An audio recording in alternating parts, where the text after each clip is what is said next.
біздің бір графикамыз бар екен. Мына алаяқтар дропперді әртүрлі жолдармен табады дейді, әлеуметтік желілер мен интернет форумдар арқылы. Және ақша үшін тәуекелге баруға дайын адамдар жеңіл жолмен қыруар табыс әкелетін хабарландыруға бірден қызығады, солай ғой енді. Және таныстар арқылы қаскөйлер таныстары мен достарын дроппер болуға үгіттеп, соларды пайдалануы мүмкін. Және де алдау және түрлі қулыққа бару. Кей кездері дропперлер алаяқтық әрекетіне қатысып жатқан білмейді де, олар заңды бизнеске көмектесіп жатқанына сенеді дейді. Осындай жағдайда қалай болады? Мені мына қызықтырып тұрған үшінші, мысалға, енді адамнан айла артылмайды ғой.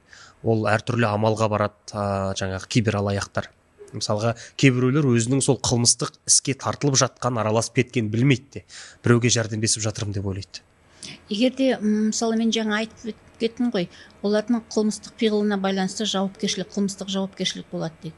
Егерде олар интернет алаяқтармен бірге түрлі схемаларға қатысса, әрине олар қылмыстық алаяқтыққа көмектесті деп басқа баппен сотталады.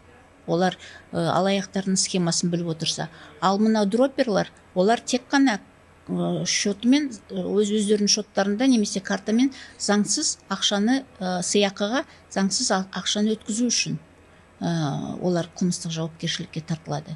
Олар білмеуі мүмкін алаяқтардың схемаларын.